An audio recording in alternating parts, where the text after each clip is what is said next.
Learn more about Army careers in science, technology, engineering, and math at goarmy.com. More than 150 soldier possibilities ready and waiting.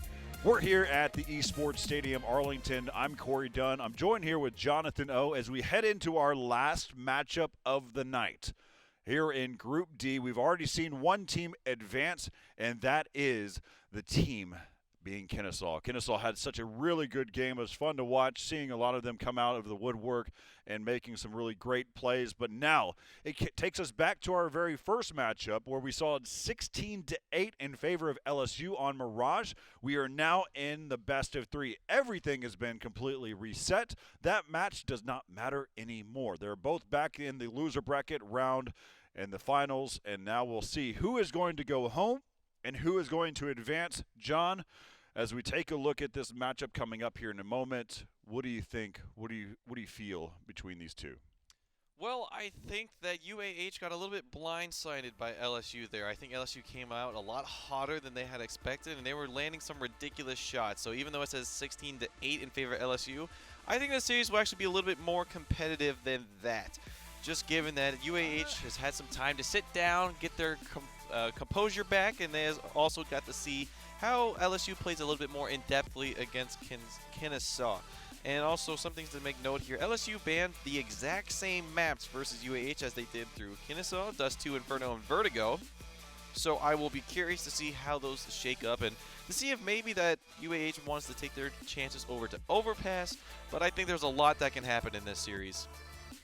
All right, so here's how the matches have kind of played out, which leaves us into our final map. Whichever team whichever team wins this will advance to the playoffs. Let's go ahead and take a look at the new and improved UAH, as we have kind of changed out a couple of the players, or at least one of the players. That is, so we've got Buddy, we've got CTL, Nighthawk, and Titan T was joined us in the first matchup, and now Fish Sauce has actually joined us in this one. We've subbed him back in. He's actually the one that should have been there, had joined the game the first go-around. So we'll see how well he's able to play here. So that may be already a first level of impact. Now, back on the other side, LSU, we've got Clack, we've got Free, Josh, Matt, and Miracle. We've seen a lot of LSU, and we'll see a little bit more going into this matchup. So let's take a look at the map pick bans and where we fall. The first ban coming in from LSU was on Train. UAH said no to Nuke, and that left us with LSU picking Inferno. That will be our first map, is going to be Inferno. Next after that is going to be UAH. We chose Overpass. Of course, we just watched Overpass there with Kennesaw. So maybe there's something that they're taking notes on that they've been jotting down as they were watching those games. Dust 2 was banned by LSU, and then Mirage by UAH. I wonder why. And then that brings us into our final map. That's a very odd map 3. But that's going to be on Vertigo. So Inferno, Overpass, and Vertigo.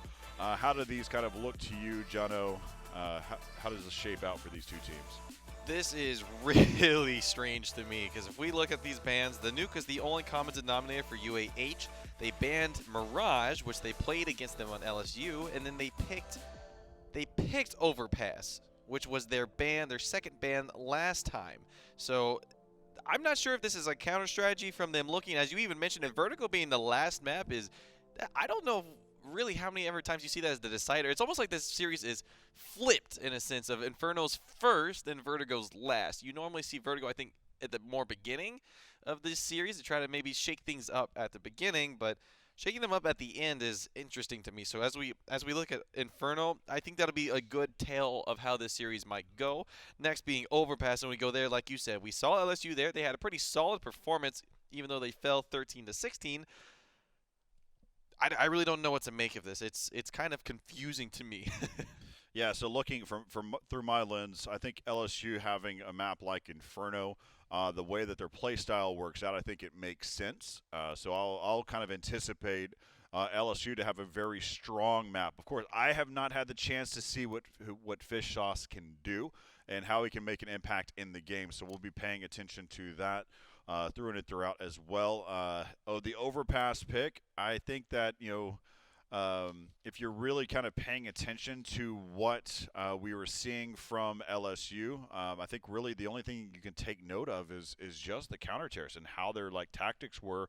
Watching there on the second half whenever they were on CT, and try to dissect that and see what type of executes work. I don't think you can necessarily plan on doing the exact same thing that we had seen from Kennesaw, but it is up to them. It's their decisions on how they play it. I don't know how other way that those maps would be different. I think the only one that's really kind of making me kind of squint a little bit is the overpass pick by UAH, but maybe they know something that we don't. Yeah, and that's what I'm saying. There are some confusing bands, and maybe LSU came out so hot on Mirage, and they were like, okay, we're not prepared for that. We would rather take one of our bands and turn that into a pick, and we saw that maybe they saw some weaknesses on Overpass when they were playing against Kennesaw. It's the only thing I can think of. Watching from the sidelines and thinking, oh, we can exploit that, etc. That's really the best I can get out of there. And Inferno being the last one is probably thinking they can make those same type of shots through plywood. Yep. Why? Yeah, why not? Hey, they got 4 kills and then 2 following aces. We could do the same thing. All I have to do is click their heads, right? So, I mean, Inferno being first to me is just so weird. It's hard for me to piece together what they're going with here because, like we've always said, that's just like the decider map. That's like your fundamental map.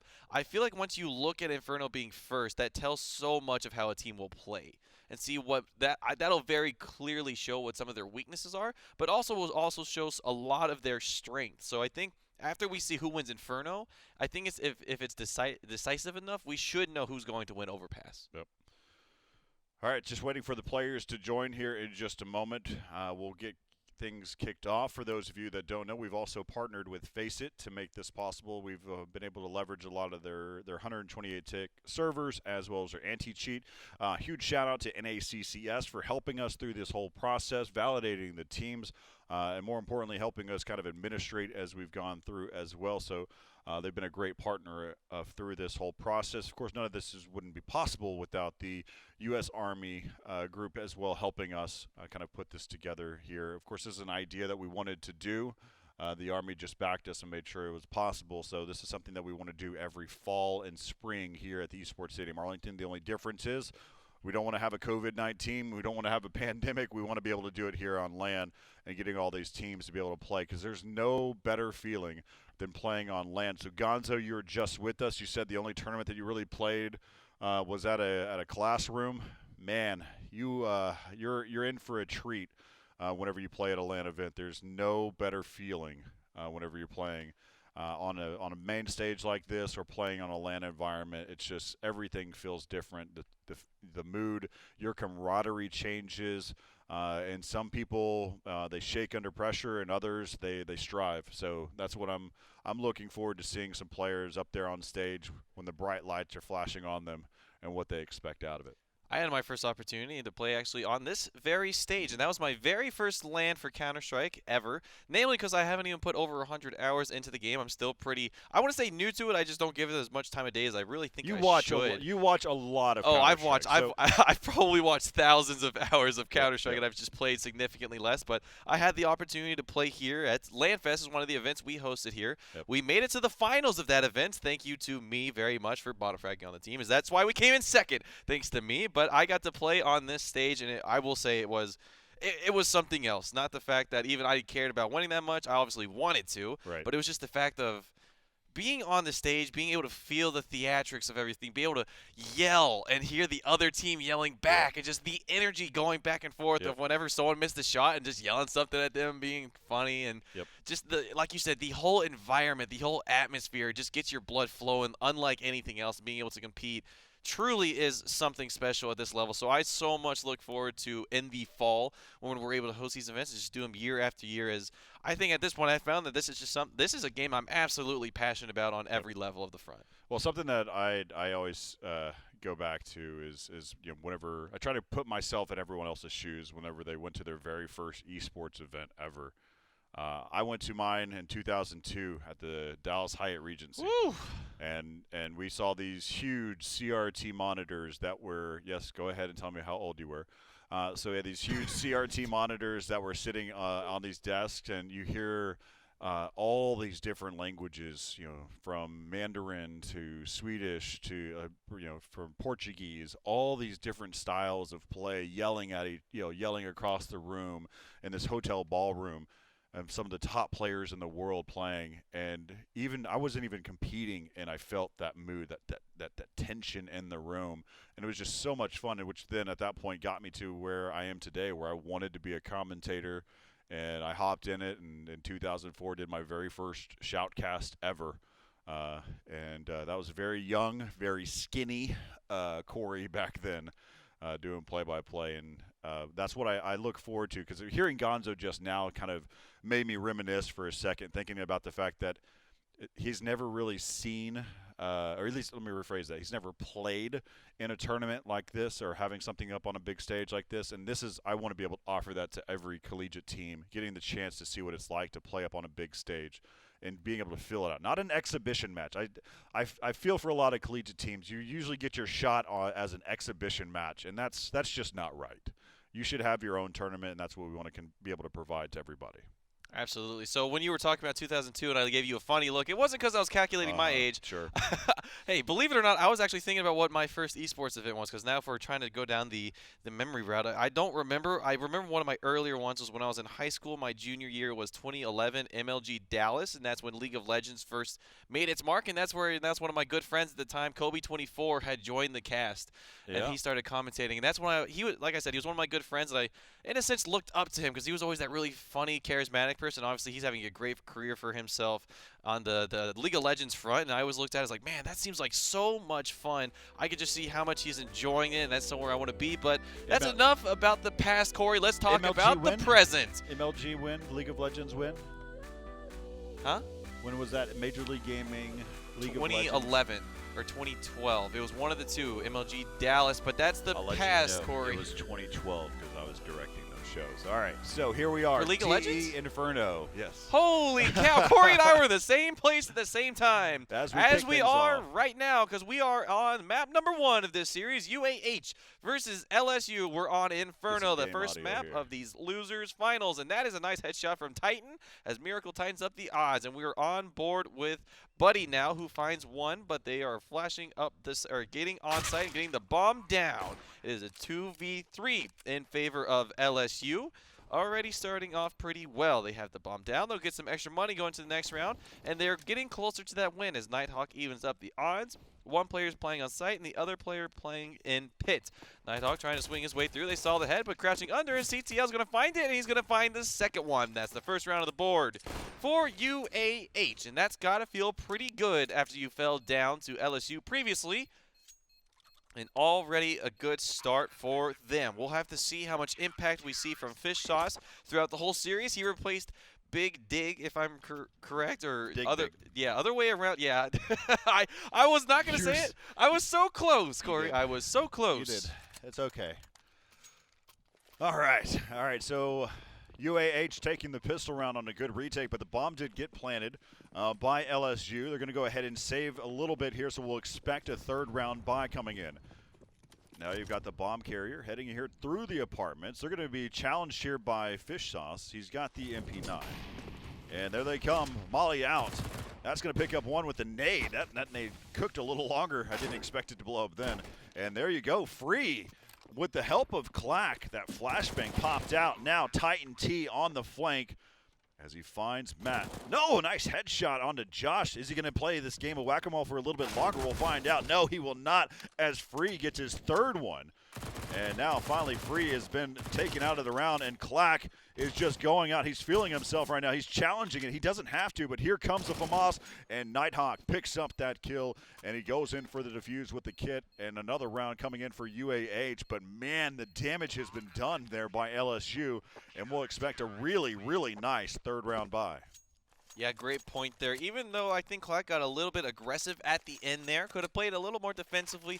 Use this time, it doesn't matter. They still got a lot of damage down. They got the bomb down, and he got those kills with an MP7 as well as Freed it. So they've got some extra cash in their pockets versus you look on the flip side, there is 3 FAMAS and 1 Mag 7. So despite winning the round, LSU has way better guns for themselves and much more utility. We'll have to see how UAH try to combat that, but we're on board with Miracle on Bananas. We jump to Josh as an apartments. He's the lone wolf pushing pretty aggressively forward, and we're seeing Fish Sauce in that position again.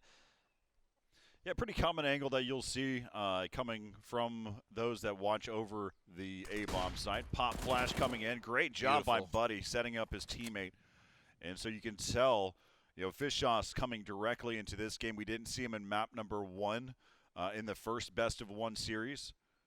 So now Free has moved his way up there. We'll see if Buddy has another flashbang. He does not. He has an incinerator grenade. See if he elects to be able to utilize it. They're going to go. Looks like he's setting up to rotate quickly with his teammate. Right now, you've got Nighthawk and CTL that are watching over here towards the B-bomb site. They've got one. Nighthawk's actually baiting a little bit. He's going to be baiting here with that FAMAS and allowing CTL to get a top-down view as those players kind of move in. The Mag 7 at that distance could be beneficial. Depends on how the players decide to wrap into the site. It might be pretty close quarters combat for those as they push in. Matt's checking his angles, going to start to work his way in here. And there he is, tight angles. Now, he didn't give away his position, so that CTL is still allowed to stay up here a little bit longer. Now they start to push in. Oh, there goes Free. And he's just going to tap away, but he does. He does pick out Clack. And so now it's left up to Miracle. 1 on 3, 12 seconds, and he's going to be cooked. Oh, no, he doesn't. He stays alive inside the smoke. And he is able to get the bomb planted. That was an expensive round for LSU, as they did have the money to do so, but it was extremely expensive. And so UAH is going to go shopping and find themselves some really nice weapons. 2 AKs and an Asimov AWP for Titan T.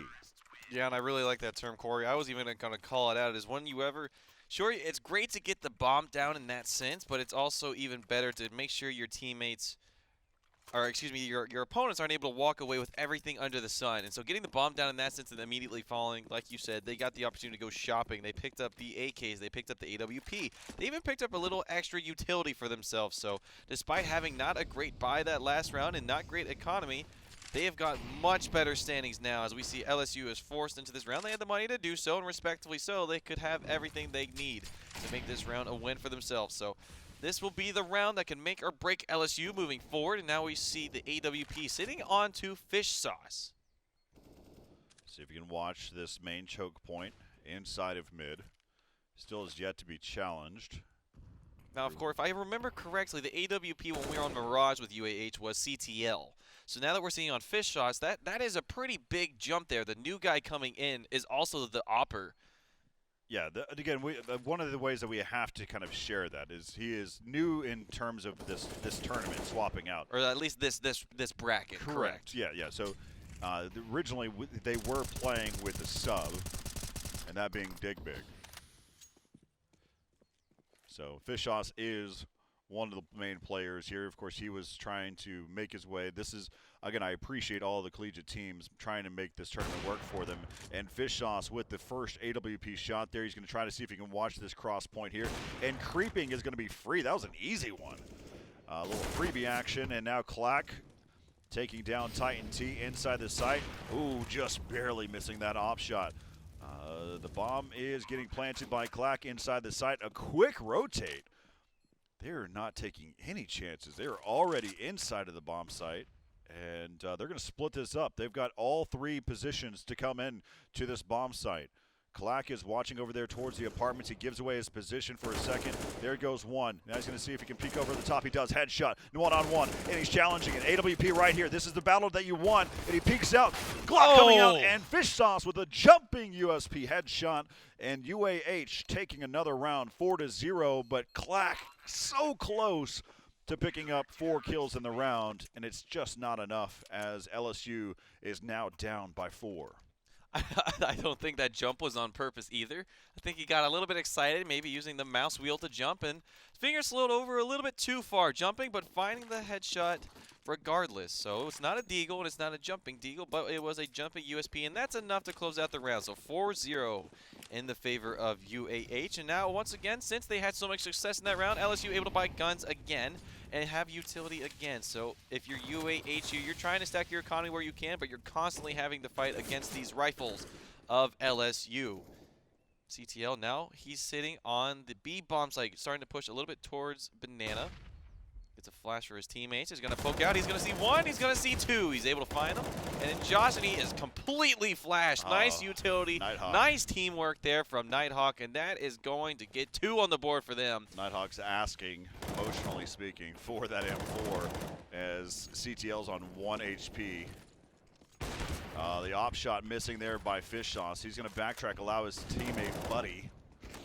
And they're trying to trade, and Fish Sauce missed a second one, but his teammate does pick it up. And right there's going to be one inside a Boiler, and Titan T taking down Clack. This is just not the same LSU, but at the same token, this is not the same UAH. Yeah, one player is really showing to make the difference, as we're going to see it cut back. There's the utility coming in, and completely blind is Matt. Look at that. He went from being exactly aware of where he's at to seeing a white screen and coming back to finding one of his teammates being played because he's spectating as he was out of the round. Titan leading the scoreboard with 7, Fish Sauce with 6, and now we're seeing a pause. You once again have to wonder if this is a timeout. It doesn't seem like anything was wrong with these players, and so we'll dissect this a little bit and make sure that these players know that they need to be taking timeouts. But on the flip side, Matt, 0-5, having a slow start for himself. We saw this last time, though. If you're an LSU fan, against Kennesaw, they were down 7-0 and stormed their way back into an 8-7, in which turned into a win for Kennesaw 16-13. So not all hope is lost here for LSU. Yes, this is a different map and a different team, and even a different team, as you mentioned, with Fish Sauce joining the group. But it is Inferno. We know we've seen a lot of versatility, and we've seen a lot of different game styles in Inferno, and this is that map. I would just say it exactly like that. This is that map where anything can happen. Yeah, Titan T's got that quarantine hair going too. I love it.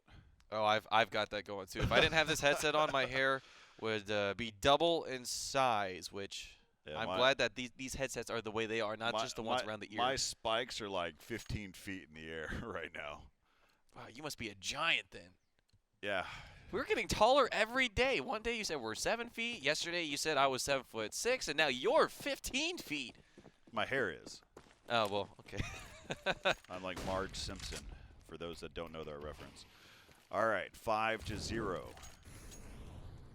And look, we are going to see a Tech 9 save. They're going to be heading over here towards the apartments, and they're going to get closed down by Buddy. Buddy's got one at least, and all that action happening over there towards that A side.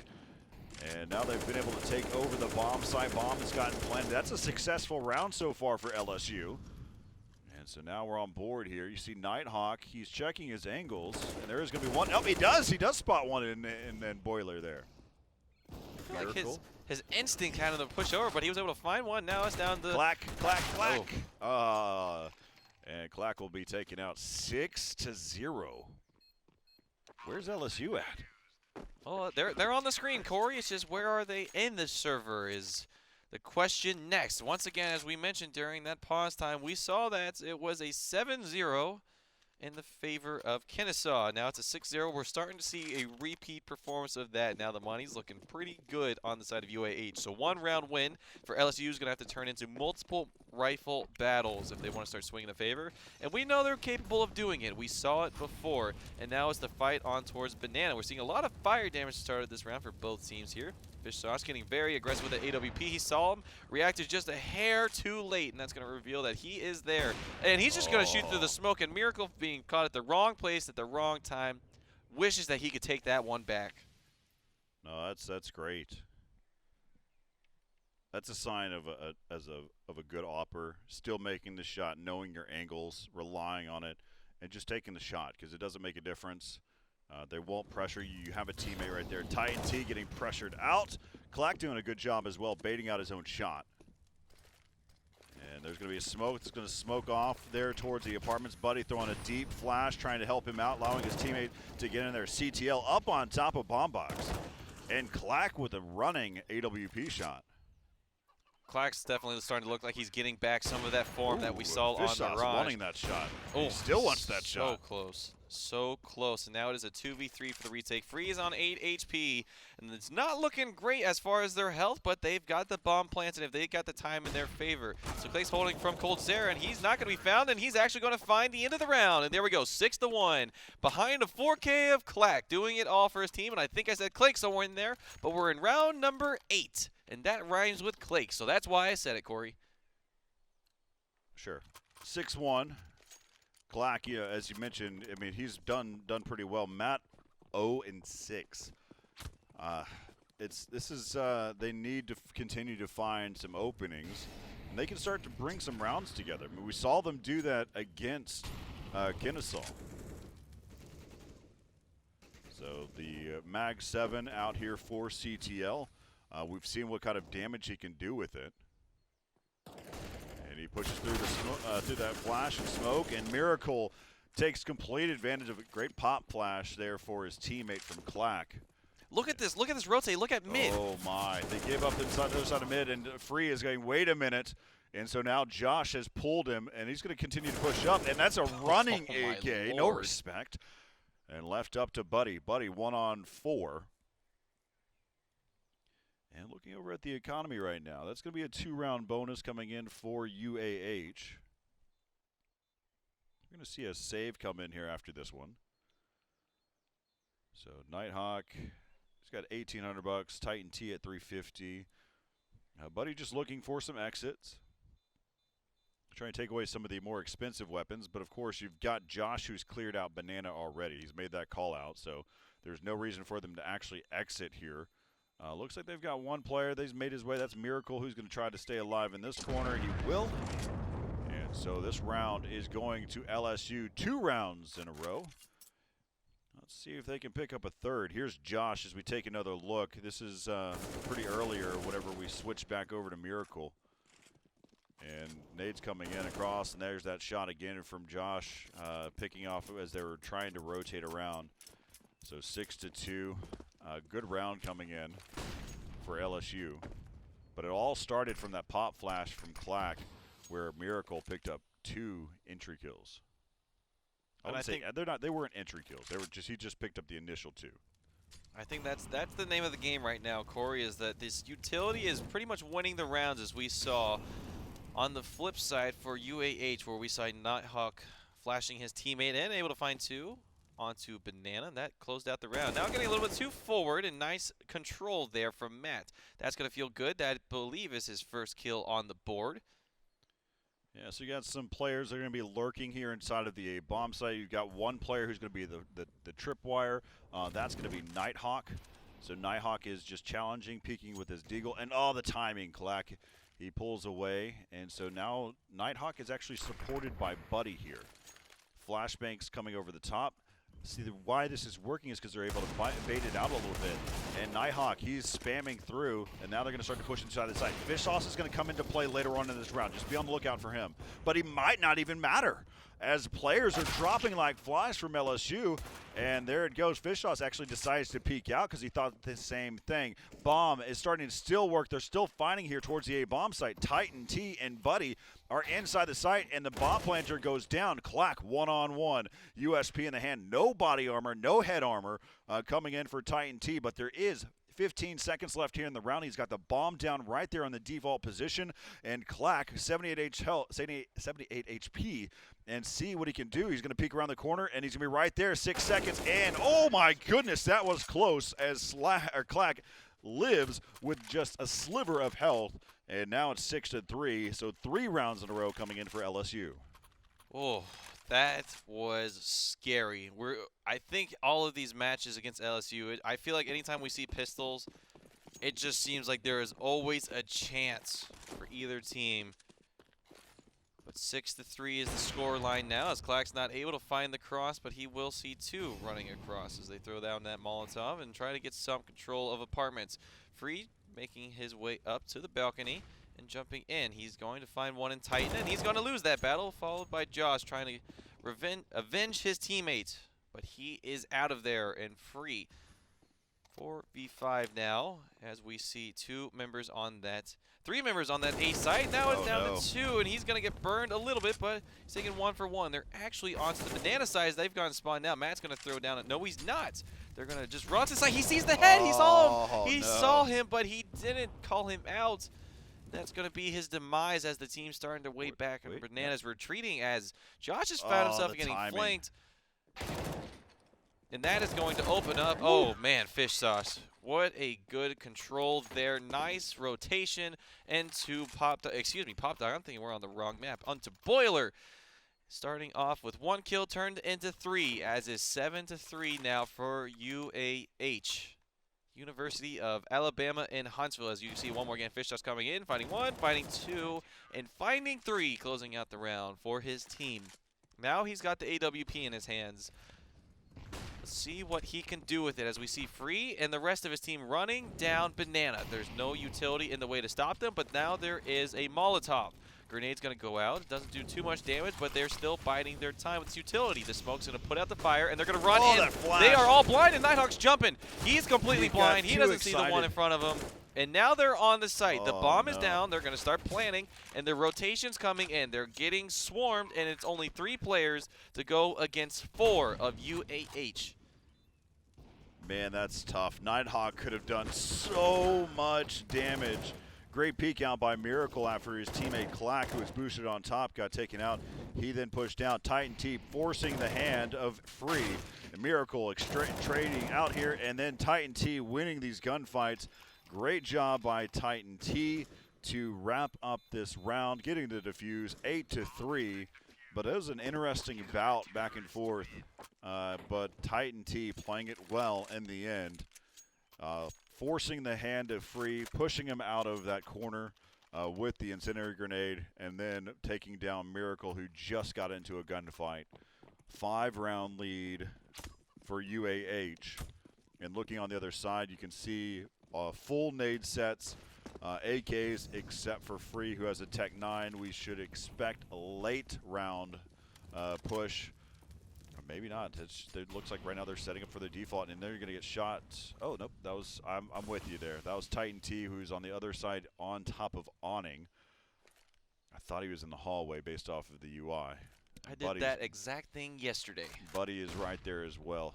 Those circles are huge. That hallway, that wall is super thin. I do not blame you, Corey, but as we see, they're going to be pushing out together. He's going to throw down the Molotov, try to get the player up top. Nope. Nope. Oh, it just slid by the edge. Right there, there's a tiny gap. Yeah, it looks like there's a gutter on that awning, and so they're not able to push off Titan. He's going to reveal his position with the utility, and so still forced both of them out, or still forced one of them out. On top of that, Buddy's down to 18. So we saw how much having low health made a difference in the last map of Overpass, but new game, new teams, new situations as we see CTL's going for a bath in the fountain.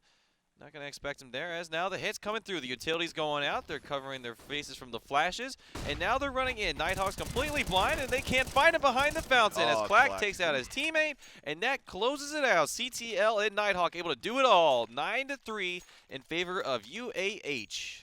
Yeah, so one of the things that we see right here is Nighthawk just finding the lineup and CTL baiting all of those shots. You saw all the flashes coming in. They assumed that the CT player was going to be smoked off, and he decided to push through while CTL was taking so much of the gunfire. And then there you have it. They're picking up the round 9-3. Now we're starting to see some aggressive play, pushing it here towards. That's going to be 1. There's his 2nd. There's his 3rd.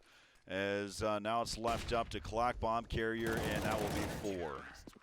UAH have definitely found their superhero in being in Fish Sauce, who has joined them as we take another look at this Eco Cobra, as they're just kind of dropping them all in that last little bit here, and that finishes that round out. 10-3 LSU.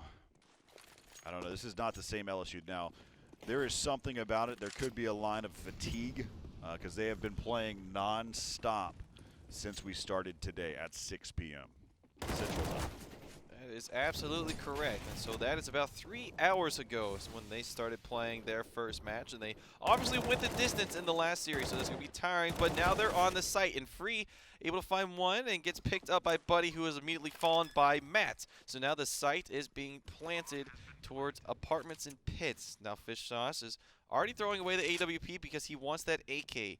Easier for the trades and easier to retake with that gun. He knows where the op's at as well if he wants to go back and get it. But here we go. They've got 3 kits on the side, and now Josh has seen one towards apartments. That is Fish Sauce, and hasn't taken him out yet, and he's forced out of position with the Molotov, but returning on the side is apartments. Match pushing forward. He's going to see Nighthawk, but no! Nighthawk's able to win. That's not going to be enough. So that's 4th on the board for LSU. Clack's having a great game for himself at 16, but Titan even better at 19. Money not looking too great on the side of LSU, but it's going to be just enough to get him in with the guns. So there's Clack finding one. There he had the Molotov that stopped Fish Sauce. He's going to see Nighthawk getting there, and then he's going to shoot him on the way down was Josh. So not quite the 3K from him, but just enough to get them the 4th on the board. And now we see the AWP onto Buddy instead of Fish Sauce. Yeah, Buddy must have had the spawn to start this one, and so now he's got that first pickup here. Sometimes you just rely on that spawn, and he of course got blinded, and so it didn't matter, but he does take out Clack later on. It's pretty good little angle here. He's going to continue to hold this one while Fish Sauce is on the opposite side underneath the awning. Holding here in by Porch, and Free wins the gunfight, but he is down to 4 HP. Is that chicken? They're trying to take out the chicken now. And Titan T now inside a pit. He's going to be eliminated there. So now we're left up. Nighthawk, Buddy, CTL. Of course, Buddy still has that op in hand with low health. Free still with 4 HP. Over inside of Graveyard. Bomb is ticking away inside of A. Time. Now they're all coming. Actually, check that. There are only 2 players coming here from the truck side. And Nighthawk clearing out the side. Oh, Free over the top. Going to be left up here to CTL. CTL is now by himself. And there goes Free. Free had only 4 HP through most of that round, and he ends up picking up the hat trick. And now, going into the second half, it is 10 to UAH and 5 for LSU. As we head into this second half, Corey, one thing I want to call out is that this is LSU's map pick. So we're going to have to see a very strong CT site out of them as 10 to 5 leading for UAH. And there you see it. That's how they're splitting up Free and Miracle, the 2 lone players on the A site, with Clack, Matt, and I think Josh was the last one onto the site with them. But it looks like this is going to be a slow A hit through mid, and slows turn fast. They're letting go of that shift key. They're making noise, and they're running on in. So there you go. You see 1 and you see 2 for Miracle. They are so blind, and Free's going to find his head cut off in the apartments. And that's Miracle falling down as well. So the 3 people on the site at B didn't pay off for him as Josh tried to come in with the P2K. That's going to find him 1, but he's only finding 1K despite having the 2K in hand.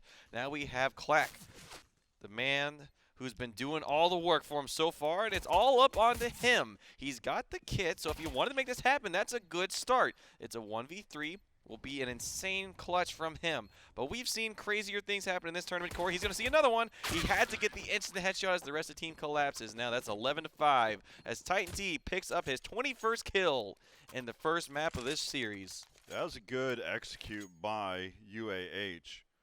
And a lot of really good flashes. They flooded through, also cleared out the apartments at the same time after they were being baited out. One of the players, I think it was Miracle, was trying to run away inside of apartments. He got shut down quickly. Now we've got 4 players stacked up. Will we see it? This is your square, your 4-man square that has been set up here. You've also on the other side. Oh, here it comes, Corey. There's 2 of them. I'm so excited. They're going to see it. All right, let's see. But I think CTL is going to have the better hand here. Yep. Yep. Well, they got one. That's how that works. That kind of looks like Tetris. One piece falls, and all of a sudden just disappears. Another piece starts falling down, and then just disappears. And yeah. Yeah, As funny as it looks, like you said, it doesn't really work out, and it's exciting, I think, once you get in that position. Like, all right, guys, we're going to get them. You build the confidence up, you get the morale going, and then you just get torn down. And that's 12 on the board for UAH, but we see the guns come out for LSU. Josh on the AUG. Looks like they didn't want the AWP because they could not afford it, so that's the next best option. You get a scope where you can, and nice click of the head by Nighthawk there, but the fire burns Titan alive. That was deep on Banana as well. And they've got one player inside of B and one in A, and Matt is going to be the B player. He finds one onto Nighthawk, but Nighthawk did all the damage he needed before falling. Got 2 frags. Miracle's not going to rotate because he knows that they didn't push, they didn't execute on B, so he's going to try to find some better position. Now you're going to see right away, that's going to be Matt who's going to start to rotate here, and they make their way inside of the site. Miracle is just trying to get back into position, and at this point you have to make the call. Do you save this weapon? He's got 100 armor. Oh, goodness, words. He's got 100 HP and 100 armor. So it only cost him 350 to get that that helmet, and he's got 400 in the bank. So this will be their 3rd round bonus as well. So the rest of his teammates will not be able to buy unless they're buying Deegs, Mag 7, what have you. But UAH right now, they're executing extremely well, getting really good flashes, taking control. I think they are wired and ready to take it directly to LSU. And you know, we talk about it on how the fact that like different individual players could make impacts on games, and we're seeing it right now. They brought back onto this game was Fish Sauce, and so he's the one that's been really he's been one of the few that has been making a huge impact on UAH's side. As we have this timeout coming out for LSU, this is exactly what they needed, and they are electing to just go ahead and buy kind of a hodgepodge of things. And see if Free ends up buying anything here, and he does. He buys himself a FAMAS. So very few utilities, 4 smokes, so that's going to be enough to delay some areas, a couple flashes, but they're not really giving themselves much opportunity to retake bomb sites, and they're actually set up for a retake. So they got 4 players over here towards the A bomb site holding this choke point. You've got Clack who's watching this angle here with this. Sorry, that's Matt. My apologies. Matt, who is watching this angle inside of B, but that might be enough of a deterrent there. Getting at least 1 frag can make a huge impact. And so they're holding all their angles. They really basically have given up the apartments, and they're still challenging inside of the B bomb site. That's interesting. Oh, look at this rotation, though. They're going to find him on Banana. That's the bomb going down as they throw it down, but now Fish Sauce coming out of Boiler. That got a little bit dicey there for UAH, but they're able to weather the storm, come out on top with these trades, and now it's just all up to Free. They absolutely had the opportunity there, but the flank coming in from Boiler was one too much, and it seems like we're down a player now on the side of UAH. Probably see a technical. He was able to get back into the game, though. Probably a quick refresh. Yeah, you even buy his gun, so we're not even going to slow down. And now we're seeing another force coming up for LSU. I'm not sure if I agree with these. Is losing last round, I kind of thought they would spell a save, which would lead them into playing for overtime. But now if they lose this round, it is certainly going to be a very difficult round number 21. Let's not get too far ahead of ourselves. We've seen lots of pistols and eco rounds winning for the side of LSU. And now that's a double stack. Nighthawk not able to get both. So it's got to feel good if you are LSU. Sure, Josh taking some damage, but keeping the odds as even as possible, as they don't want to see this one go into overtime. Right now, it looks like we're seeing Fish Sauce. Yep, Fish Sauce with Free. And he's made his way back into the site. Now, there's going to be a game of Ring Around the Rosie here in a second with Fish Sauce. Oh, nope, you've got CTL to be able to be here for support. Oh, terrible timing. Oh, miracle. And then Clack taking down one, being Titan T. And then in the midst of middle is going to be Miracle. He pushed through and gave it up. They didn't know that actually Fish Sauce has rotated. But luckily enough for them, they're pushing here through mid right now. And they're going to find out that they're not going to be conflicted with anyone As Fish Sauce is inside of Library, you've got one player playing on the backside of Pit. They're going to start playing super aggressive. No kits. That's why they're hightailing it in here. Here comes the flashbang over the top. Pretty common off that door. And they're going to continue to challenge. And there goes one. Josh has fallen. And now it's down to a one-on-one. Clack, 14 HP. He's the one you want to have it. And that's going to be a nice headshot coming from Clack. He provided a little bit of verticality there. Be able to hopping up on top of those hay bales. And trying to be able to get the defuse here. It's the last few seconds, and that's going to do it as LSU take another look here from Clack's perspective. And the little game hopping up, and that's high enough for me. And boom, headshot from the AK, 14-6. That was a pivotal round for them to win. And right now, Clack trying to have a conversation with his teammates as they save or as they use a timeout right now, and trying to determine what they want to do. So dropped them. Clack has got the AK in hand. He dropped a weapon for a teammate. They're still spreading the love a little bit here. And well, at this point, you always have to keep investing into every one of these rounds. So unless they get a clean sweep and they're able to get some guns out of the hands and get some back in their hands, their money's not going to be looking great. I think the first step is trying to get a bomb plane off of the map and try to walk away with more guns than you left if you're LSU. It's not all about just winning. If you win with just one player, you're still not in a great spot, as we see. Not all the guns they want, they still have a lot. You want more momentum than that as they take their 6th round and now round 21. Still looking like it'll be in the favor of UAH, but that's a grenade that will be doing no damage as Clack is holding that B bomb site with 2 other teammates. Look at that. They've called out the banana hit. They're letting him have it as they've got a nice spread of players. Matt's holding coffins like we've seen all series. Josh making his way over as well, and Matt's going to get taken down towards coffin as the XU comes in. Burning alive is Josh. He's going to have to move for rotation, and Clack's going to go down. Josh finding another one. You see the rotation coming in quick. He's got to find one more. He needs the delay for his team. He's got 8 bullets in the FAMAS. What he can do with it? Nothing. CTL able to find the pick. The smokes are down, and the rotation is still on the way. What is taking the team so long? That took a long time for them to actually pull. They did not see the bomb yet, but still, you need to be overly aggressive, and I'm trying to see what they are trying to do here. It doesn't. They're taking a lot of time to try to get over here, and there's no kit, so I'm assuming they've already decided that they're going to try to get some exits here. They're holding some angles, holding some tight angles. Something important to note here, Corey, is that LSU won last round, so their loss bonus is not going to be great. Sure, they're going to get the AWP, and okay, well, they get all but one player. He's going to walk with the AWP, but they win the round with the bomb going down. Oh, yeah, just barely lived there. So that means their money's going to be fine. On the flip side, LSU, if you look at them, that bank is not looking so great right now. We see the Scout, Max 7, FAMAS coming out, and a Deagle onto Matt. So this is the make or break round here for LSU in round 22. It's 15-6, and everything on the side of UAH says that they should be winning this one as Titan finds the first opening and Matt able to follow it up with a Deagle. So 4v4. Banana has been taken over, and look at that. So they're trying to push down. He's trying to get the gun. He's able to get away. They see it happen, but now, okay, this is suddenly doable. I'm not really sure what's happened there. I blinked, and all of a sudden, it went from 4v4 to 1v2. Matt has it all to do on himself. He's got the bomb. The players are split here, so if he wins 1v1, he's got the site.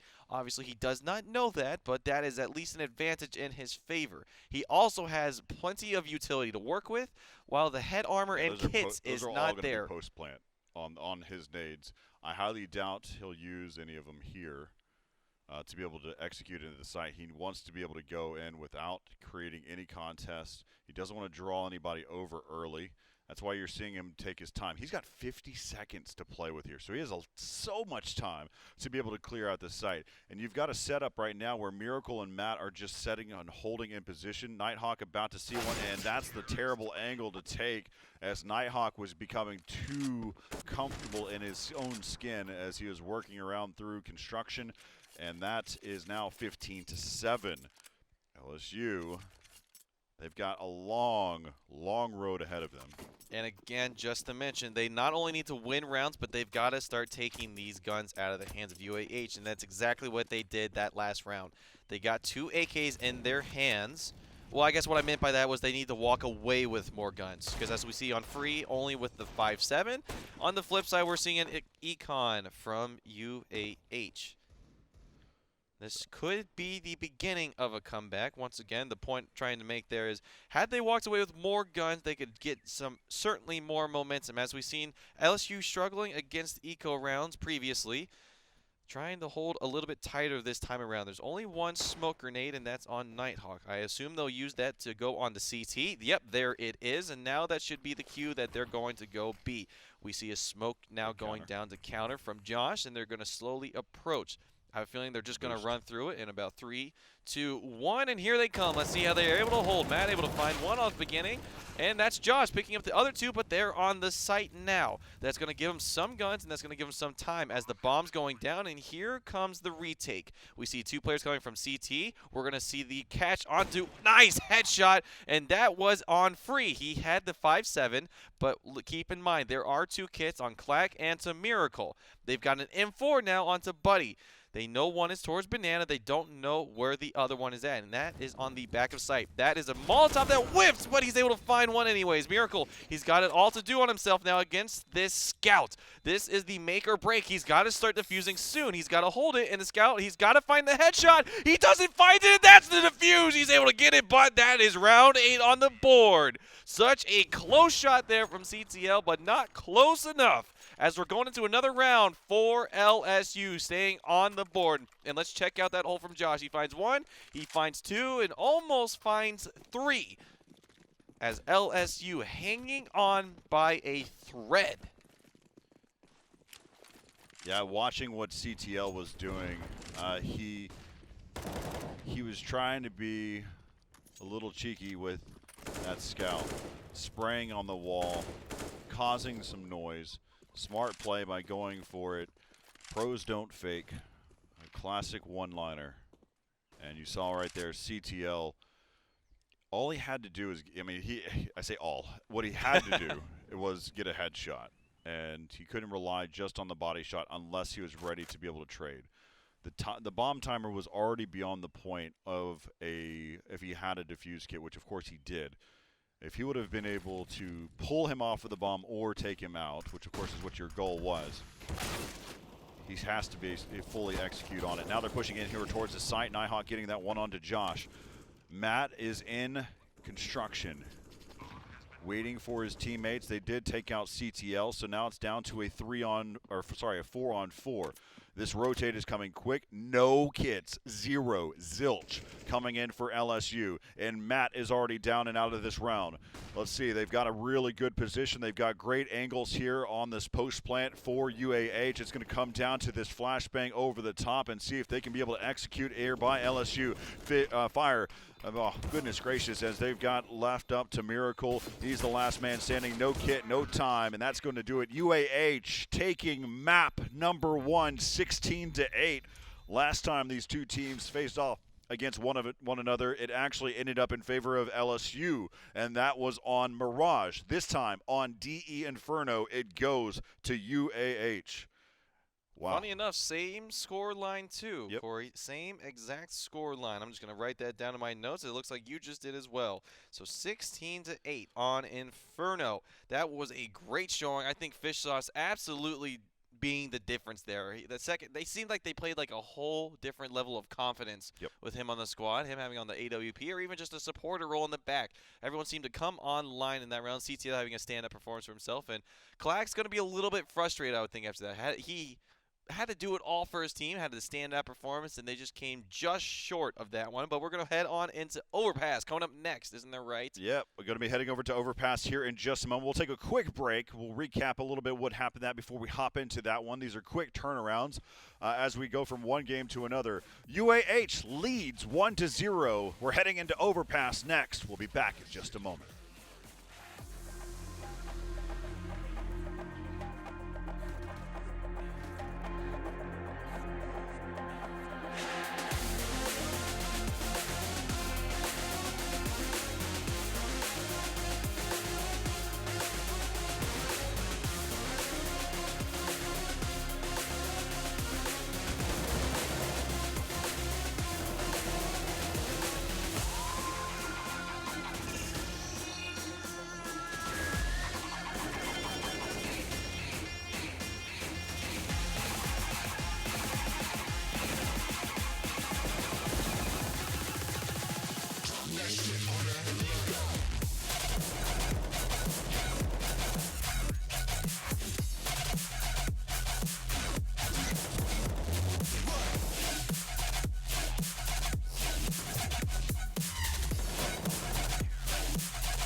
Reload Collegiate CSGO Invitational is brought to you by the U.S. Army. More than 150 careers. Find your What's Your Hero best fit at GoArmy.com. Right here at the Esports Stadium, I'm Corey Dunn, joined with Jono. We're heading into map number 2, and that is Overpass. Last time we saw Overpass, it was between LSU going up against their main counterpart, which was Kennesaw, which we, of course, seen Kennesaw move forward. And the way that game, that was an interesting style. If you did not watch that game, definitely check out the VOD later on because it was a lot of fun. It was a lot of fun to cast, where we saw 7 rounds go one way, 7 rounds go the other way, and then it's just a boxing match all the way through. But this time, it's also been even more interesting. The fact is that UAH takes this one. There has been one key factor, and then we'll talk to him probably. We'll see what they say. But Fish Sauce joining into the server and being an impact player as he's joined in, and we saw a completely different style of play from UAH in comparison to the first time we saw them on Mirage. It was a completely different team. We even talked about this last time. It was 8-16 and the first time, and then they turned into back in their favor. Says, you know what? Anything you can do, we can do better. And 16-80 them on their map pick of LSU on Inferno. And now we're on to UAH's on Overpass. So remember what I said was when we look at the utility, I think that'll be the decider of who wins. I will say that with Fish Sauce there, their utility usage absolutely was on point. We saw from the very beginning when we saw Nighthawk flashing in his teammate, finding 2 on Banana, and pretty much ending the round right off of there. Fish Sauce as well. Yeah, no, we saw a series of different situations where it was more so it's about utilizing utility, but it's also the combination. It's the comfort level of each one of the players together and being able to execute on those. And so right now, LSU, they're trailing by 1 map. You've got UAH that are trying to find their way in this whole series. But, man, if UAH wins this game, wins on Overpass, they'll join the other teams for that 16-team double elimination bracket. As we take a look, we're heading into Overpass for map number 2. LSU has played a lot of Counter-Strike today. Let's see if they want to continue to play anymore and push this into a map number 3, as we're about to see this game kick off here in just a moment. Well, absolutely you do if you're LSU. Just to remind everyone at home, first place of this tournament will take home $3,000. Second place getting $1,500, and third place getting $500. So you absolutely, no matter what, will want to continue playing Counter-Strike here in this tournament. With that said, that is our fly-through of Overpass. As we're getting into the game now, we see U of H. They are starting on the T side. We're on board with Fish Sauce, the guy who made all the impact last time. Now we're seeing Free finding his way through connector with 2 other teammates. We saw this last time from them, and we saw very explosive rounds come out on the side of LSU. Excuse me, not LSU, but the Kennesaw. Now they're seeing if they're going to slow it down. We see 3 people going towards A long, and look at the middle. Man. Oh, my Lord. What a shot. Yeah, so Titan T was on a lurk mission to see what he can find. And now you can hear them running away. This is a huge – oh, it was a fake-to-fake. As they were able to work their way around, they pushed through connector to then they're going to realize, oh, goodness, we left the A bomb site open. Somebody probably should go close that garage door. We might let the cat out. And they did, as the A bomb site is now completely clear and the bomb was planted. Clack picking up their first one. Let's see what happens here. Can they be able to get the retake? They pushed all the way back around, but look out. They left it open over there. Wait a minute, guys. There's a bomb site over there that's got a bomb in it that gets defused. And there you go. LSU taking the first round here. Oh. Wow, that was just a weird turn of events. The bomb was planted in A, not in bathrooms. They put down the garage door. They tried to keep the cat in, but they forgot about the doggy door, and they let LSU climb in through. That's going to be the first round of the board for them, and goodness, Corey, that was – I was looking at the mini-map, and I still wasn't following along with that. So if you're LSU, you are absolutely happy to walk away with that. So we're seeing actually a huge investment coming in here for UAH. Yes, they got the bomb down, but we're seeing AKs and Galils coming through. A full stack onto CTL. He's got all the bits of utility, even head armor to speak for himself, and an investment on the side back of LSU. So whoever wins this round is very likely to win the following, but we'll have to hold on and not get too far ahead of ourselves. And so now we're seeing Free taking that stance, jumping over the walls. We saw that last time from Tay W on the side of Kennesaw. Sorry, I started there. You got there.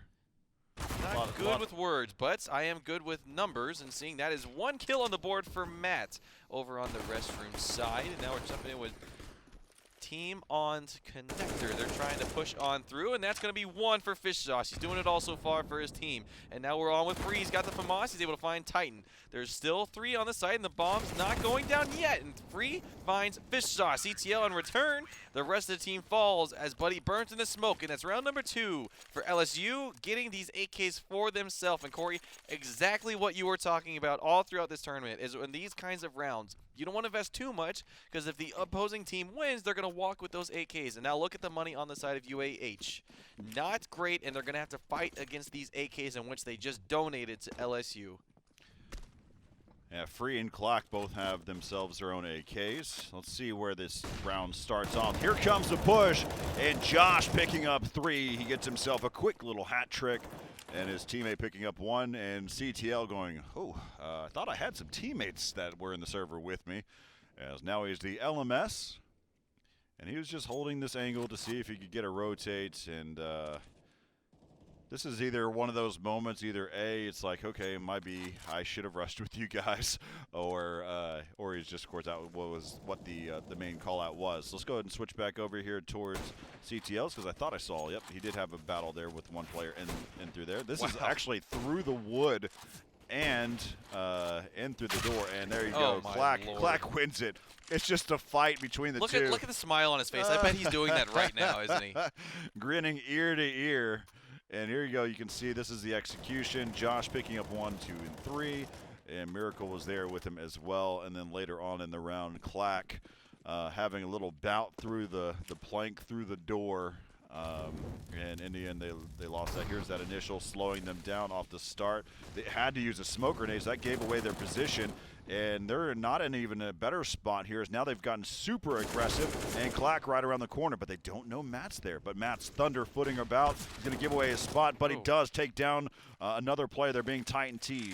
Here comes a nade trying to rein in. It does not catch the backside of one of those players there. CTL advancing, and he gets the headshot. Matt has been he does get himself an AK, but he's in playground by himself. What a quick shot from CTL. He basically had to get that the they angle was there. Now they know, and CTL's coming over, and he's going to find another shot. His aim is looking crisp. Yeah, Miracle's on a quick rotate. You're going to have one quick flank happening from Josh as well. Josh is probably not going to get there in time. Switch backing over to Miracle as he's going to be fighting against Fish Sauce. There comes the bomb is getting planted. They now know that there is a player back here. And they have smoked off over there on the main stairs. They've also smoked off towards Bank. And Josh, timing is everything. Well, not quite everything, Corey. Shots are everything. You've got to hit those. The timing was in his favor, but his shots were not. So he sees an AK in front of him and hasn't taken it yet, but he now just pre-firing. He saw the shadows, and that's going to be enough, and that's going to be enough of them in the round. UAH finding the first one on the board. They're going to still be going against rifles on the side of LSU, so they've got to put down 2 before they can get to that eco round. Still looking pretty solid from them despite the following rounds, being down 3-0, still having some confidence. Nighthawk this game looking a little bit slower to start. He's 0-4, but now the momentum's in their favor. They've got every little bit of utility on their side, and now Fish Sauce trying to make some noise over on this B bomb site. Single-handedly is the only one this far forward, and look how far forward he's going. Yeah, he's got 3 players on the other side of this of sandbags. So Fish Sauce still advancing. CTL just letting them know that he's over there, and that was a bad call out because look at that free, easy spray, and says, "Yep, I got one there." Yeah, that was interesting for me because CTL, there's no reason for him to do that. He was just, I'm just not a fan of that. There's no like boost opportunity, nothing that he had seen. But here comes Fish Sauce, still kind of walking his way in. Bomb is dropped all the way back in T-spawn area, close to ladder. Yeah, we've got 50 seconds. Yeah, So somebody's gonna at realize. this point, I think they're playing deathmatch, Corey. Yeah, somebody's got to realize here that even if they take over this bomb site, it's not going to make a difference because they do not have the bomb. And so now they're going to have to take over this bomb site with only 2 players. One of them had to go all the way back to spawn to be able to pick up the bomb. They're going to probably end up having to go plant that bomb in the B bomb site. Josh, yep, they're going to go ahead and start to hightail it back out of there. But guess what? There's an easier rotate to happen for the CT side. Will Josh and team realize that they need to be able to rotate over? They have not. They've basically held their ground. They're holding inside of the A bomb site. The bomb makes it all the way over towards the B bomb site. This is just irregular. Bomb is planted, and now we'll see whether or not they can hold it down. This is just unusual. As we see, all 3 players are going to go on the lower side. You've got Titan T over towards construction. Buddy, who's probably going to be on the late peak, and then Nighthawk is going to join the rest of his teammates as they head towards the B bomb site. Creeping in, smoke grenade going to be over the top. They're going to be able to provide a little bit of cover from the barrel side. As they're working in, Buddy peeks out. Now he's got a second. Buddy does it all. He doesn't even need his teammates. And that round was just unusual as they came all the way back around. And I think that was enough to be so irregular to have to go delay that long. I don't think they would have done that. I think they would have ran directly into those 3 players inside of the A bomb site if they had the bomb. But since they didn't, it took them to go to the B bomb site instead. That's crazy. I don't have any words for that round. I think you've explained it perfectly. Absolutely irregular and unusual. Uh-oh, look worked out. Fortunately for them, but this might work out fortunately for cluster. LSU. They stack 5 on mid, but CTL finds 3 before he falls, and that's going to be a cue that they should get onto a bomb in sight and get that bomb down. Clack still sitting in mid, as that's where they left off last. Miracle able to get that AK for himself. The bomb's going to go down the B site shortly. As you see, Titan is now planting it, and they are, as you said, using the pincer. They're sandwiching him in on mid. Let's see if they try to steal these guns away. As you look at the money side, even with the loss coming through, they'll be able to buy guns, but they're not wanting to lose guns on their side. So Fishjaw's getting close. Yeah, Nighthawk also getting close. Definitely know where he's at. They absolutely do, and it looks like that Molotov potentially. Now they are 100% sure where he's at, and so they will challenge him. They do not want him to have this AK. Miracle taking out 1, and Fishjaw's will push through the smoke. He'll pick that up. And so now 3-3, we're all tied up. When did Clack go down in that round? I must have missed that. I guess I was looking at the mini map because it just. Yeah, Clack was on the staircase for connector, and then I think he got peeked by Titan T, if I remember correctly. Well, Titan was planting. Oh, sorry. Well, regardless, he went down. Sauce. He went. Yeah, he went down at some point. People. Maybe he just typed in chat /in round. No, I heard him get headshotted, but he only had a USB. But now they're going to start heading here on another default setup. Bomb has been dropped in that same ladder position. Free this time with his M4. Picks that one up. Now it looks like Buddy's going to go back and pick up the bomb. And they might start to head over towards the A bomb site. But let's go ahead and take a look here for a second. You've got 2 players that are inside of bathrooms, but they're on the long A side. Clack is going to be right there with his teammate Josh. They're going to be supporting one another.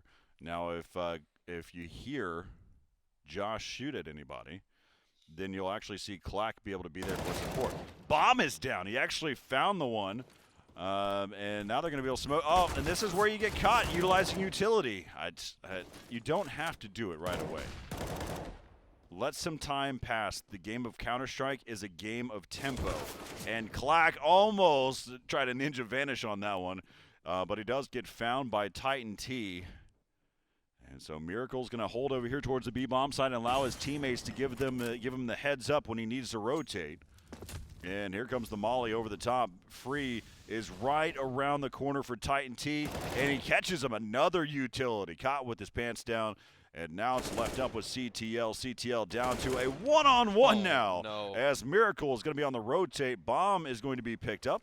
It will get planted, and he's just trying to bait him out because he doesn't know that Miracles is not there. So he actually gave Miracle a little bit more time to get there towards the site. And he kind of heard where that bomb was planted, and Miracle will win the round. But CTL, good try. I mean, he's the one that got it to that position, and he was telling him you should have planted over there from the get-go. And so now 4-3 in favor of LSU. But a good round by CTL. I don't want to take it away from him. He had the chance. He just did not have the information as he gives him a frowny face. It's just a tough situation. But for LSU, again, they're trailing in this best-of-3 series, but they do have a one-round lead now. That they do on the map pick of UAH. Round number 8. So we've been seeing a 3-man stack on that B bomb site, and this time seems like they're going to find nothing. There is one player over there, and that's Fish Sauce. They might see some stuff here coming up. Yep. Fish Sauce once again being the lone player over there. He got picked up at the beginning of round in free. Yeah, finding the hit on there. I think he may have caught maybe a sliver of it. Now he's got another good angle here for connector. Pretty common usage here. It's a nice little boost they have going there, and they decided to get off of that. So Matt's going to be rotating into the bathrooms now that smoke grenade has caught off their vision, and it gets hit with the HE. The challenge is that they left the long A open long enough that they needed to kind of retract a little bit to make sure that they didn't get pushed and then flanked. So now the smoke's coming over, and then we say hello there to Clack. As he's been smoked off, a little pop flash action. He's not going to peek off of that. A quick counter flash as well, going back and forth between. There's a shadow that he sees from Nighthawk. Bomb will get planted inside of the bomb site. Matt needing to cause some damage. He gets flanked there by Nighthawk. Nighthawk has done so well. Make that 3 kills in this round. And he's looking for a 4th. And he basically just going to let his teammates help him out there, provide some support. He has a buddy in mind, and that is now 4-4. Money also not looking great on the side of LSU. They're going to have to save this round. Maybe find themselves some utility, like one flash grenade, and that's about it. We see a 5-7 going down and a P250 onto Josh. Other than that, no one deciding to spend any money. They want to have a good round 10, as now it looks like they're all stacking onto a long. It seems like we're going to see some impact pretty soon here. They are just running on in, and so now Buddy's got a feeling. He throws a flash grenade, and he's going to see 1, 2, and 3, as Nighthawk's now going to pick them all up. He's got 3, and this is an eco round, so not too crazy to see that kind of spray coming through, but now that is a rifle on. Oh, no, they didn't even get it. They did not get the rifle of Buddy going down. So now they're just burning the bodies, trying to make sure that no remains come back to life. And Titan says, I've had enough. Let's end this round. He's going to go running in. He's going to find 1 head. He's going to find 2, and that's going to close it out nice and easy. Round number 5 for UAH, 5-4. All right.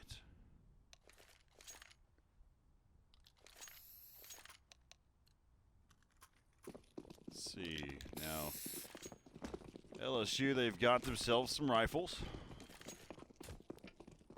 Take a look off the break. And Clack and Matter heading down towards connector. They are giving up the A bomb site right now. Completely. And unfortunately, and I love this angle here. Unfortunately for them, they've actually taken. He might be able to see somebody here. See if he might not. Nope, he's going to fall back. And there is going to be one. That was Nighthawk. They do not know that 2 players are here. And Josh, this is an aggressive round here. They're clearing it out. Now, they know that the B bomb site is completely open, but they don't know is that Titan T has already made it to Optimus Prime. Or truck. Oh, I'm with you, Corey. I'm with you. Just because I haven't played this game that much doesn't mean I don't know some of the call-outs. As we see now, they're taking on Banana. Ha, get it? That's on a different map. That was intentional. As Josh gets a find on CTL. But he's the last one remaining with 15 health, and he is at a long. And he's got a long task ahead of him as they're already on the defuse. He's not even going to give it a chance. He's just going to try to run away and keep his gun. Doesn't shoot smartly. Doesn't want to give up his position as they just are actually looking to find the hunt now. I don't think Josh knows he's here. Doesn't, and Buddy just holding strong. So smart play for him, not willing to give up the gun. And that's 5-5. We're seeing a competitive match here on Overpass. Yeah, so UAH has won the first map. Of course, that was LSU's pick. And so now we're on UAH's pick here on Overpass. So aggressive style play here coming in from LSU. LSU going to start to challenge here against Titan T inside of Playground. He's got the upper hand. He's got the headshot lane, and that's going to do it. Whew. Good shots there coming in. So now you've got Clack and his teammates. LSU has changed their whole mindset. They're saying, you know what, it's time for shock and awe, and that's what they're going for. But the challenge to that is a slightly passive UAH. And so now you've got still 2 players over there inside of the B-bomb site, one by Graffiti, one by Barrels. Well, there was one by Barrels. And Miracle pushing up, and Miracle falling down. Instant headshot there. Fish Sauce has been the lone B player here, and that's going to be enough for them to barge right onto the site. So Clack with his teammate trying to get a little aggressive there towards the fountain and not able to find enough. So that'll be round number 6 here for UAH, and let's see if they're able to get this AK out of the hands of Clack. Doesn't look like they're trying to hunt them just yet, but there's still quite a bit of time, Corey. So as we look at this round, it's going to be 6-5. Starting to look at the next round. The loss bonus is starting to be adding up quite a. Actually, who won last round? It was LSU, so their loss bonus actually isn't too high. Yeah, we can see it there. So they're not going to have the best buy of their lives. They'll have some to their name, and that's going to be sighting there. He got confused there. I wasn't sure where he was getting shot from, but that's going to call out his position. And let's see how they try to collapse on him if they decide so. Doesn't look like it. That's going to be quite a trek. Fish Sauce pulling out the knife, seeing where he can get to. Nighthawk is closing in, getting caught at the very last second. So that's going to hurt a little bit, but they still have enough money to reinvest into an AK. He's not sweating it too much. It's LSU falling down to 5, and UAH staying on 6 now. There's the buy coming on for LSU. We see some players with a full stack, and then we see other players in free with a 5-7 and a smoke. 2 kits on their side. Not deciding to get aggressive this time. They're allowing them to get forward, and Fish Sauce once again finding themselves at a very forward position. And look at that. They are already out of Munster. They are actually so far forward, they're contemplating going back. So they're now saying, oh, Fish Sauce is on site. We're seeing the bomb deciding whether between go back and forth. And that's Titan T. He's going to decide to go with A. As CTL goes down, and Fish Sauce finds another find, and Matt finding Nighthawk. And they're going to butt heads, and Fish Sauce is going to come out on top. And this is getting a little shaky now as we're seeing 2 players rotating on connector. Bomb's still inside. He was over by Fountain. And Fish Sauce, though, still going to work. He's picked up 3. There will be a challenge, and yep, that was Titan T who won that onto the connector where Clack was located at. And now Free by himself. That's going to be the bomb, too. Oh, he almost took down Buddy, and he will. And now the bomb has dropped. 45 seconds left here in the round. And Free is holding an angle, and he decides to peek it, and it works out. Oh, man. If he could have been able to get away with that and win the round, that would have been something else. But he doesn't. There was a word you used earlier, Corey, and it was irregular, and I think that's also what that round was. Got a little strange. We saw a lot of dots all over the map of many colors and not in places you thought they would be, but that spells out round number 7 for UAH as we see a Max 7 come out for Free, and we saw last time he was able to do some damage with it, but nothing else to speak of as he is on fire now. Oh my goodness, look at that fire damage.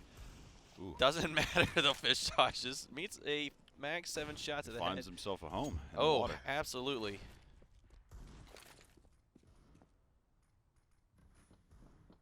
Currently, you've got 2 players that are now inside of the A-bomb site. Both that have deagles in hand, both unscathed as well. Start to see them working here towards the A-bomb site. They're going to be joined with another teammate. That's going to be Miracle. And they're starting to push in here. They've got these 3 here. And spraying and praying is going to be Nighthawk. And he'll finish the job there on to Matt. Bomb is planted, and Clack tries again. I've seen him do it way too many times now, where he tries to take down the bomb planter, and especially on overpass. I've seen him do it over and over again, and he's gotten punished every single time. It is now down to this 2-on-4. Miracles is still wanting to play in this round. Free says, you know what, I'm going to hold on to this AK. And then Nighthawk finishing the job there onto Miracle, and now it's going to be left up here, or left where the bomb is going to tick away, and Free is going to hold on to this AK. They will not find him, and this round was going to go to UAH, 8-5.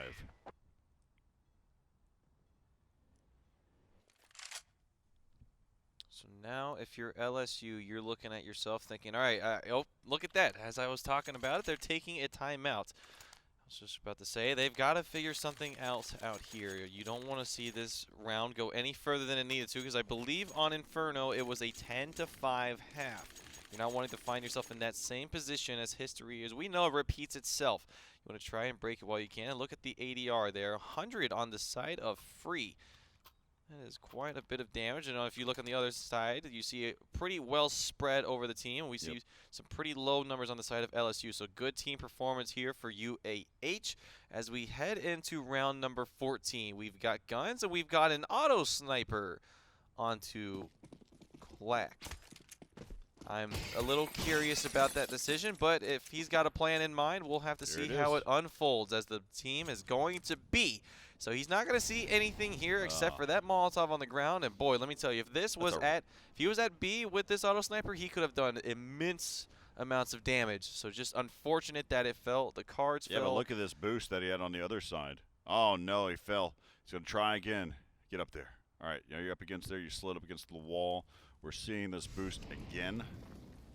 This try boost. And but look at that. It's like every single boost, every single angle, neither one of them paid off for them. They found the one path. I guess there's two. Long was probably open as well. But they found one of the two paths to get into the bomb site and without being touched here. And there's just going to be they've got a really good post plant. They're already set up. This round could basically be all she wrote, as Fish Sauce is just going to town. Now they know that Clack has got an auto sniper.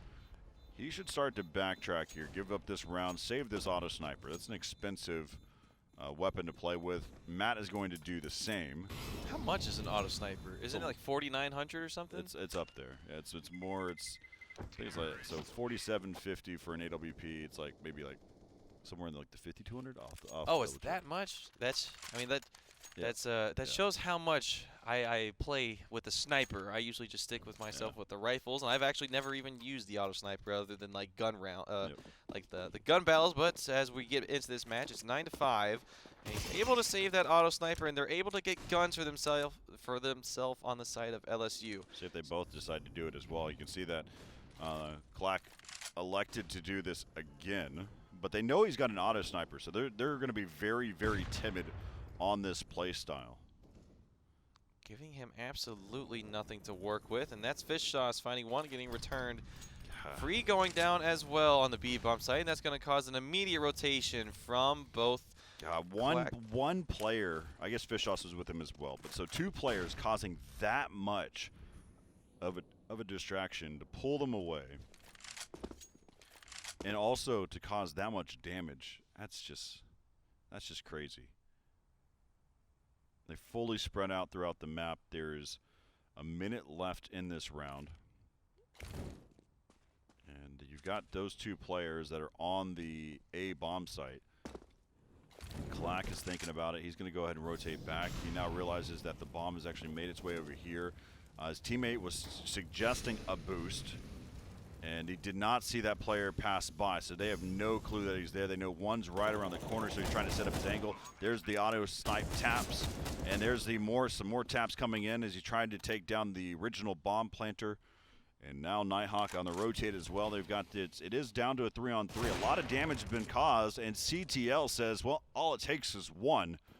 It actually causes about 400 and something damage.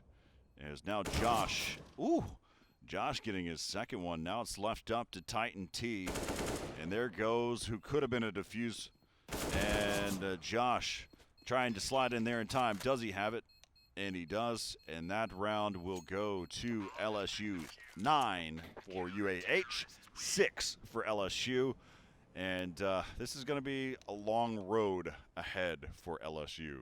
Because UAH, again, have the very first map as we played that first one on Inferno, and that game went 16-8 in favor of UAH.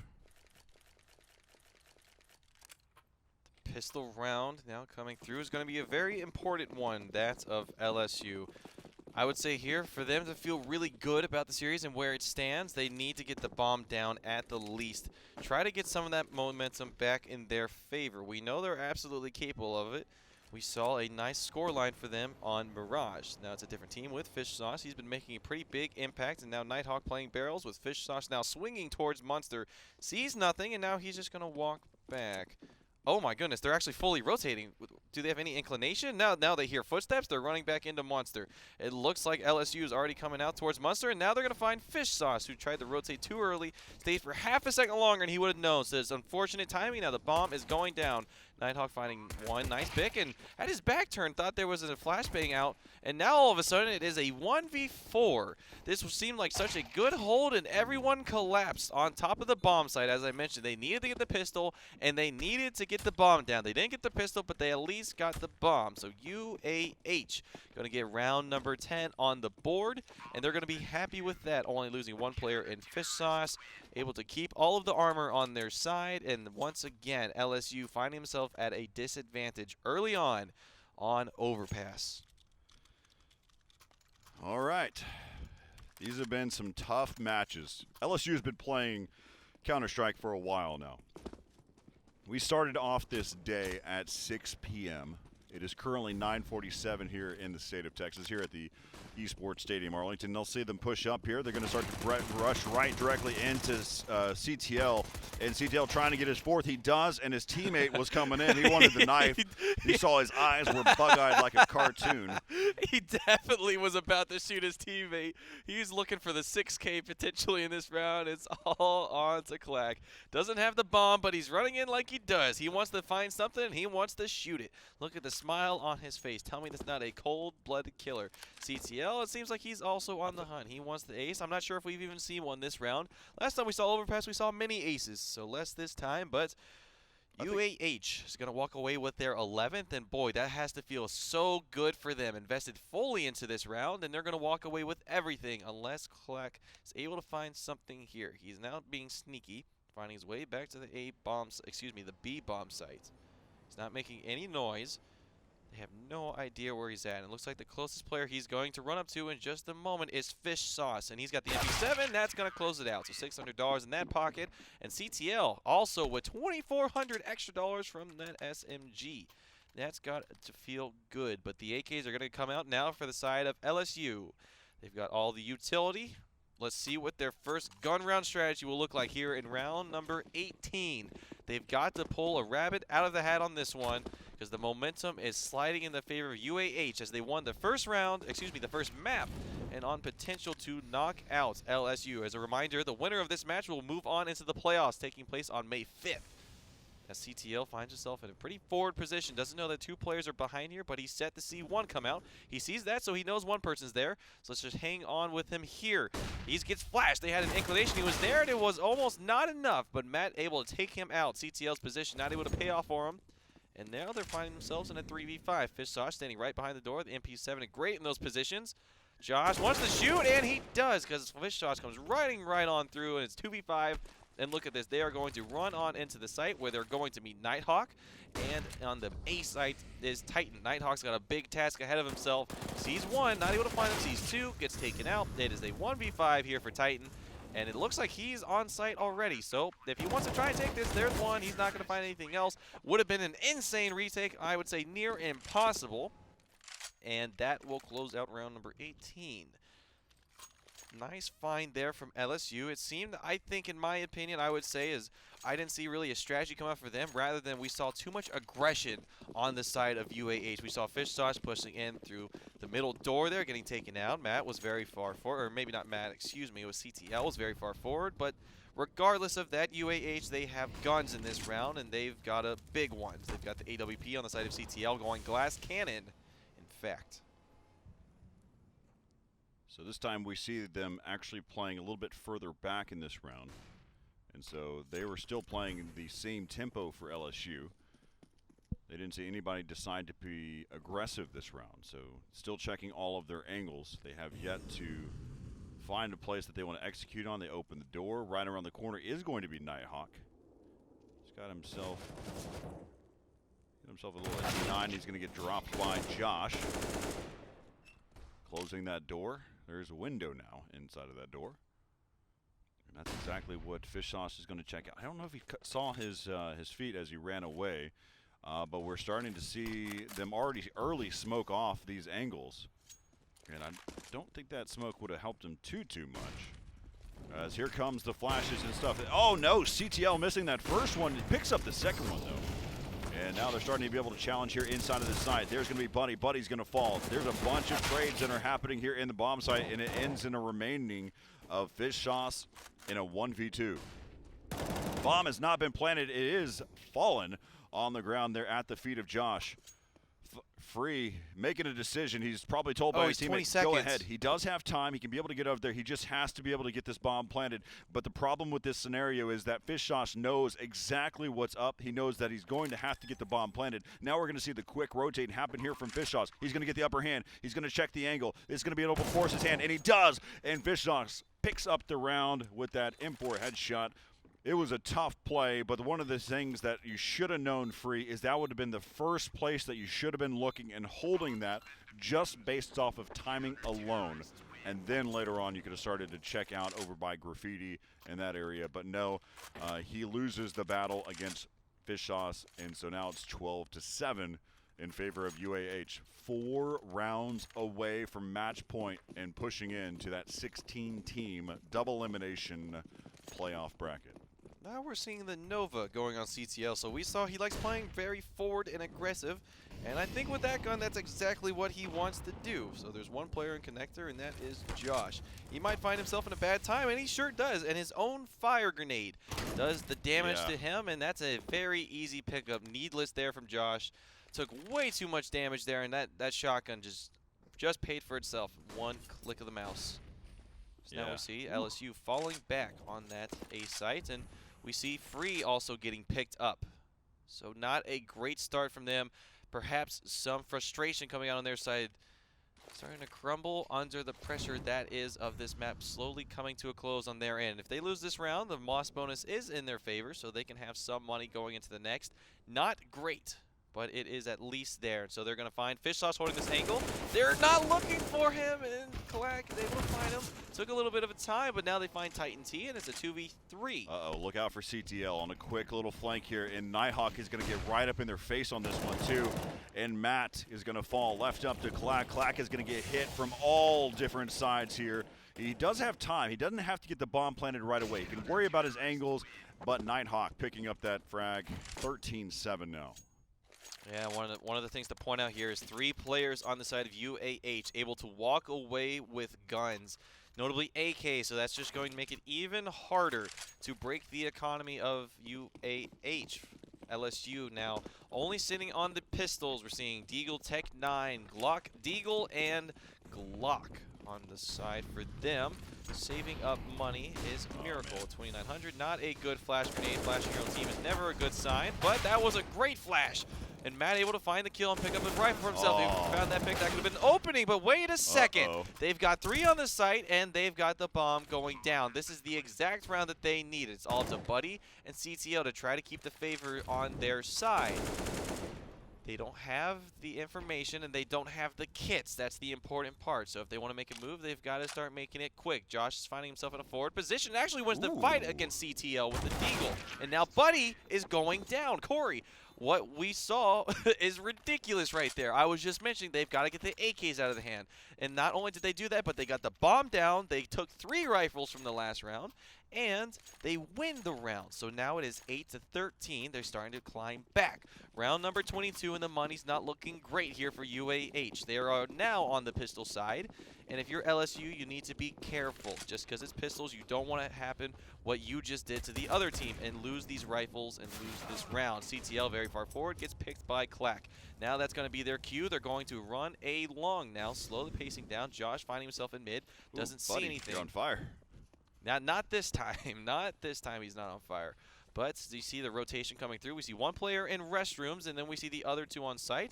And it looks like the last player to rotate is Nighthawk, who's not quite there yet. That is one going down in Buddy. They see the last player towards the stairs. That's going to be a grenade. It's not going to be enough, but they're not shaking their Oh, ankles. do Titan's it. able to find 3. That is Oh, my absolutely goodness. massive. That's taking the guns out of their hands, and they're getting the bomb down. Oh, my. no, Corey, not like this. They had everyone on the site. All they had to do was check one corner, and Nighthawk already finding 1 kill. The bomb is yet to go down. Oh, no. It is on free, and he has Oh, now no. started to plant. He's not going towards the side. Okay. Ooh. Holy Ooh. cow. He went for the fake, and he finds the headshot. That is a dicey round number 22. Man, great job. You see Titan T waiting. Boom, boom. And then almost. Look how far he was. Almost taking out that player. That would have been everything. Huge shout out for Titan T there. Playing very passively. What ended up happening is Titan T had a teammate with him. And that's what pulled them away. They made the assumption that there was nobody there because he didn't do anything. He held his ground, didn't make any noise, didn't shoot, didn't toss any utility. He held that angle, and so you could go in with the assumption that there was no one there because you felt like you already checked an angle that whenever you eliminated one of those players. So Titan T played extremely smart, taking down more importantly, he took down the bomb carrier, the bomb planter, right before he was able to drop it on the ground. So that was a really good execution by Titan T, even getting it as far as he did. He took all the weapons away except from free.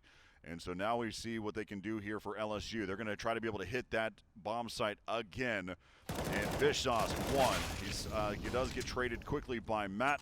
Nighthawk right around the corner here. Let's see if he's able to pick up one. That's a long-distance submachine gun, and he will fall. It's a miracle. Titan T this time. He's seeing what he can do with a M4 this time, but look at those taps coming in from Buddy. Buddy's got himself 2 in the round. He's got him 3, and now it's left up to Titan T and Matt. Matt is so hurt.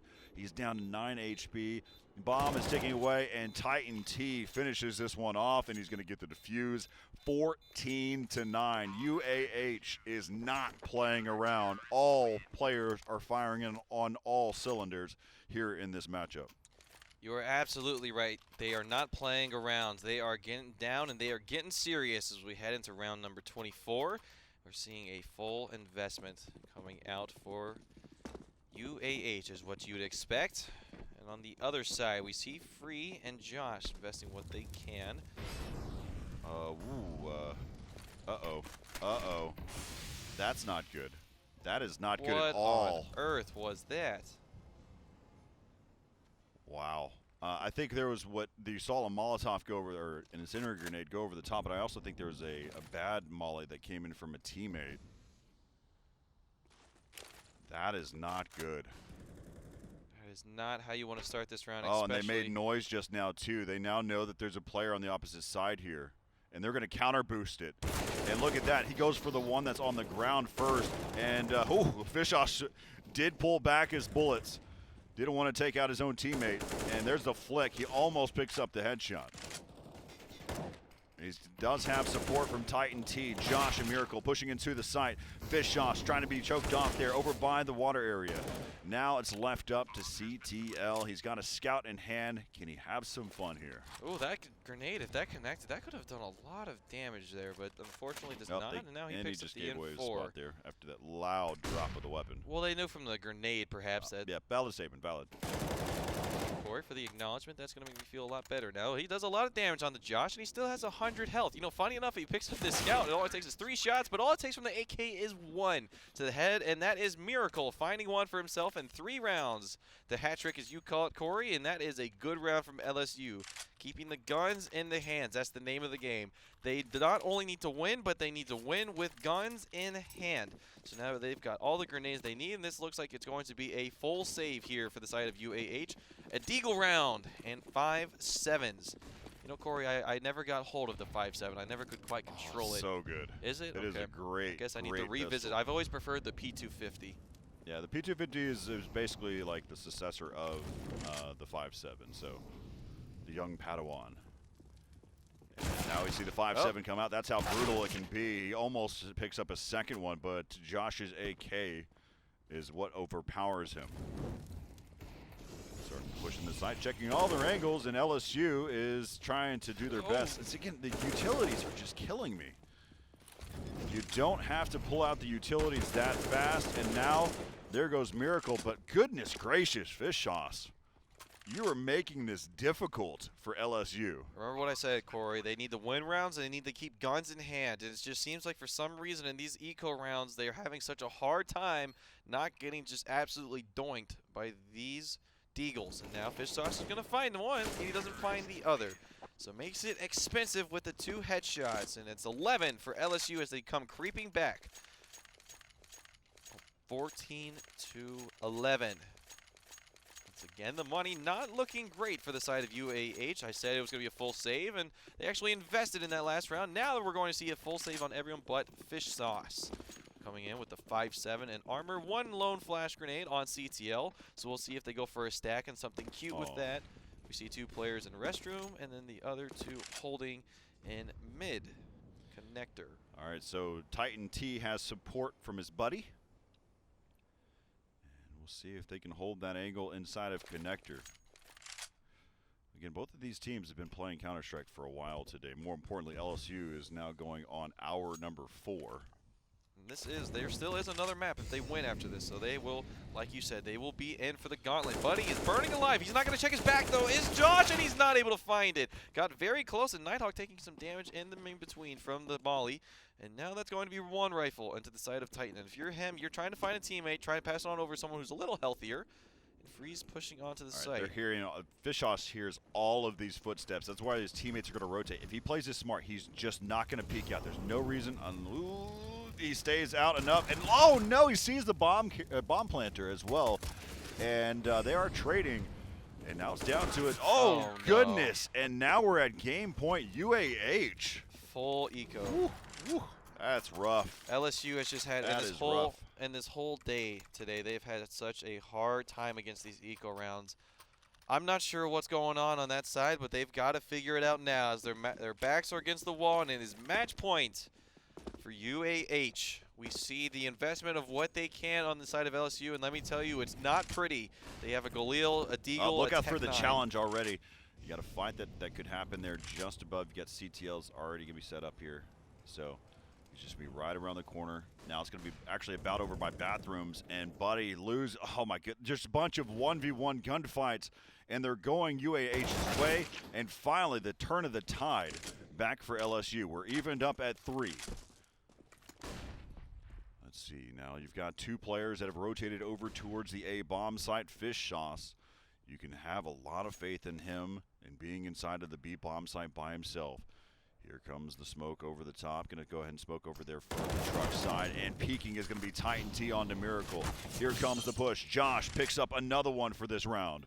Bomb is getting... Oh, no, the utility again. Oh, goodness. And Matt is now the LMS versus Fish Sauce 1v1. And that is going to be that as UAH takes this map, takes this best of 3, and they will go on. Goodness gracious. The fact that it even got to the point where it was, ooh, man. So UAH taking it over LSU. So many good games to watch.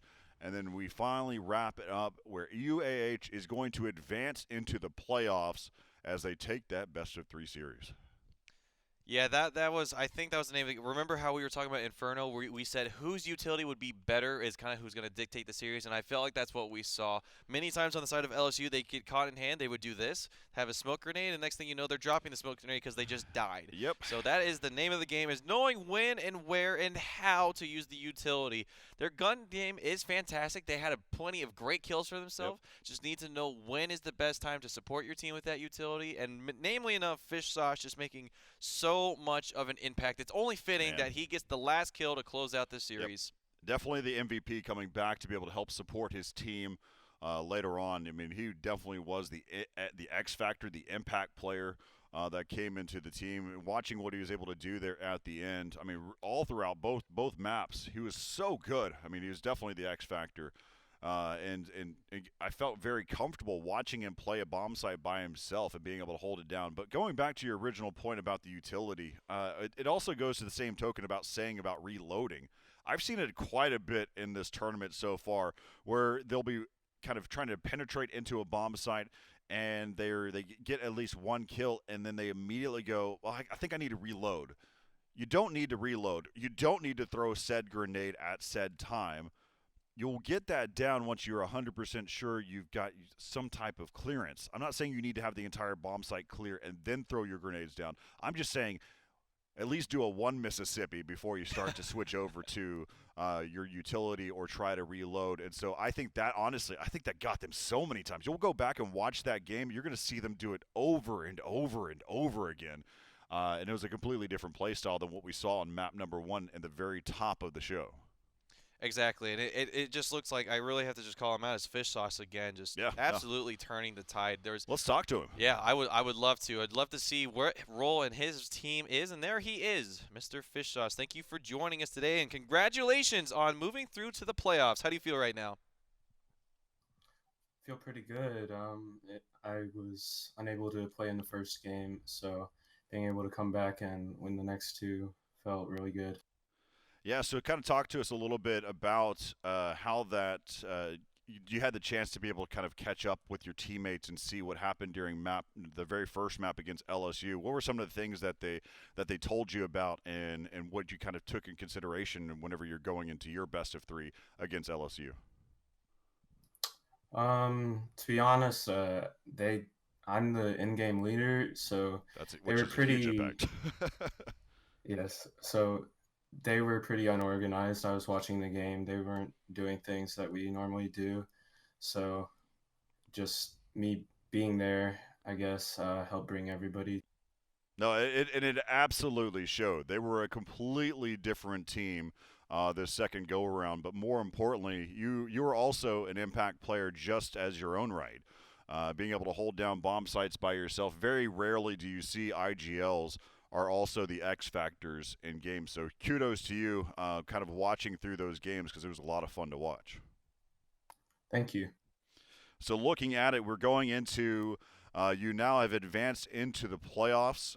That will start on May 5th. What are some of the teams that you'll be on the lookout for once you get into the double elimination bracket? Definitely RIT. We played them on ESCA playoffs last season, and we took it pretty close, and we'd like to play them again. How often, or how John likes to ask this question? I think it's always a relevant question. How long have your team kind of been together prior to this tournament?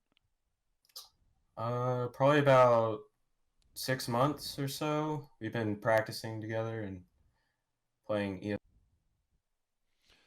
Well, sweet. So kind of talk me through a little bit. I mean, what are some of the things that you noticed? Because you said that you had watched briefly the fact that they felt that they were kind of unorganized. But what were some of the things that you realized that you could take advantage of from LSU, even watching the matchup against Kennesaw? What are some of the things that you kind of took away from those games and applied it into this best of series? More importantly, I saw that you selected going back and selecting Overpass, and I felt like LSU was playing pretty well there in the second half. Why did you guys make that decision to choose Overpass? I just picked on based on what we have been playing good in practice. I wasn't there to do the bans on the first map, so I felt like they didn't go as well. Agreed. But Inferno is definitely one of our best maps, so I feel like we had a little bit of a free extra pick there. Awesome. Well, I appreciate it. John, do you have any questions? Well, Corey, since you took my question, I'm going to take yours. All right, so, go ahead. Fish Sauce, I've got one question for you before I give it back to Corey, and is where are you in your school year? Are you freshman, sophomore, senior, junior? Where are you at? I just finished my freshman. Oh, okay. So pretty early on. You've got a long road ahead of you. So something that Corey likes to share is behind me, we are at Esports Stadium Arlington, and we're looking to host a LAN event here in the fall and in the spring. So if you see the stage behind me, how many LAN events have you attended with your team, if any? I've not attended any with my current team. What would it feel like to you being able to compete on the stage behind us with them? That would be very fun. So one of the things I like about you, Fish Sauce, as an in-game leader, you're straight to the point in sharing your information, which is exactly what you need as a strat caller, making sure that you're not kind of over-elaborating on things. So we appreciate you. We're excited about seeing what you've got ahead of you. You now join the ranks with the other teams. You now join with RMU. You join with VCU, UConn, a series of other teams like St. Clair College, Miami University, Ohio. And then, of course, we saw earlier today, Kennesaw as well has made it into the bracket, so in Pittsburgh as well. So we've got a bunch of teams that have made it in. So, again, tell your team congratulations, and hopefully we won't be in a situation where you're not able to be there. It is a double elimination bracket, so we'll see how that all shapes up on May 5th. So, again, congratulations to you, Fish Sauce. Do you have any last things that you want to share with everybody at home? Thank you. I don't think so, but I think we are going to get more recognized. To be honest, like nobody really knows about us right now, but we've been beating some pretty good teams, like top 5. That's what we want to hear. That's what we want to hear. We'll be so seeing more of us in the future. Awesome. Well, I look forward to seeing you in the playoffs. Again, thank you, Fish Sauce, for joining us here on Reload. We've had some really, really great games today. We wrap up Group D. We're halfway through here, John. We've had some good matchups. We've seen some crazy upsets coming into the end, and we've also seen some teams go home. But we still have a whole nother set of teams to be joining us over the next 4 days. We'll be continuing to do this until May 4th. So a series of matches through and throughout, but it was so much fun. John, what are some of the takeaways that you have from today? Well, that was a scary comment at the end there by Fish Sauce. He's a man of few words, and he is extremely confident. He said, you are going to hear more of us. We are going to get more recognition. So when you have that kind of confidence going into playoffs, especially as the IGL, and they looked great that series, that is absolutely a scary thing when you're looking at it. Well, it makes complete sense. I mean, now we have more information, right? I knew that Fish Sauce was a captain. I did not make the assumption that he was the IGL.